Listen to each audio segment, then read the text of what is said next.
He was 40 years old, from an island most people can't find on a map, and for 90 minutes he made the whole world stop. This is the story of Vozinha, the oldest first-timer the World Cup had ever seen. Mindelo, a small port town on the island of San Vicente, Cape Verde, a country of fewer than 1 million people. He never lived with his parents.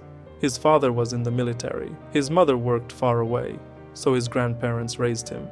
They gave him a nickname, Vozinha. It meant little granny. It would follow him for the rest of his life.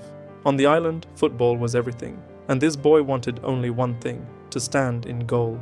He was the best keeper on the island, everyone knew it, but at the trials they turned him away.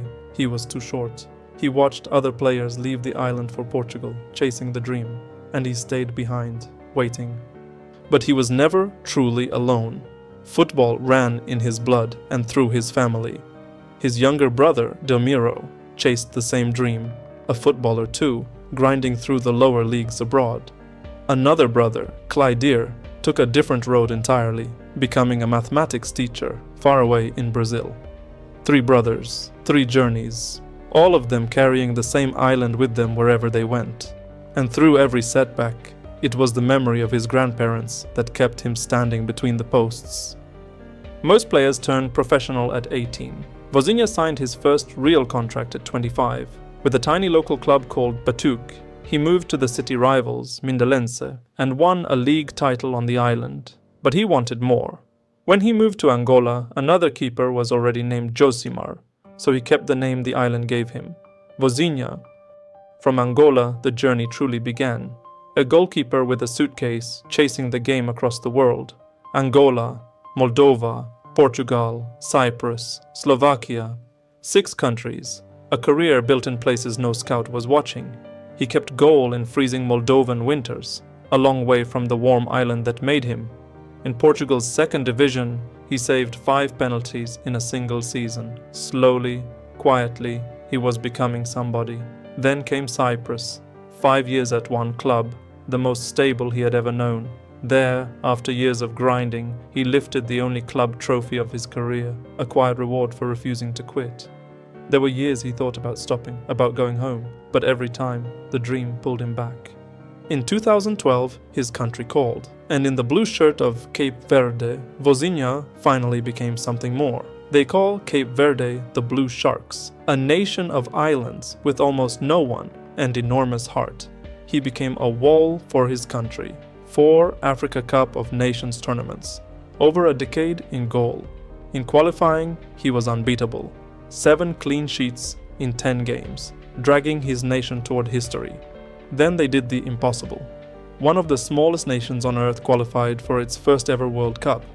Their first ever World Cup match? Against Spain, one of the greatest teams on the planet. June 15th, Atlanta.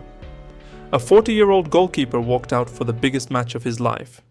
He had waited his entire life for this, and almost no one expected Cape Verde to survive. Spain came in waves, 27 shots, wave after wave crashing toward his goal.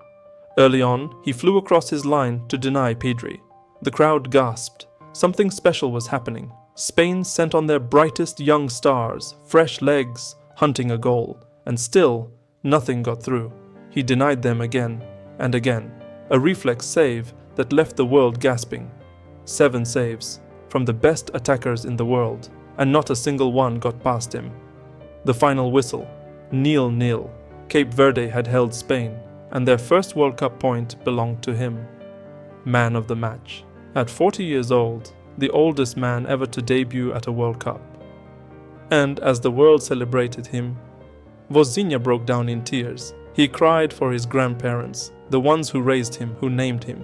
They had died years before this moment, and he cried for his mother, who couldn't be there. They couldn't afford the visa in time. Far away on the island, she watched her son on a small screen, too proud for words. Everything, the 40 years, the 6 countries, the cold nights, all of it had led to this, and it was for them. Before the match, 46,000 people followed him. Within hours, it was millions. Superstars praised him. The whole football world was suddenly saying one name, Vozinha, and he wasn't done. Days later, another clean sheet. Cape Verde marched into the knockout stage. a nation of 500,000 people standing tall among the giants of the game. He said he would tell his 18-year-old self one thing: be proud, because he never stopped believing. From an island of fishermen to the eyes of the world. Vozinha waited 40 years, and it was worth every single one.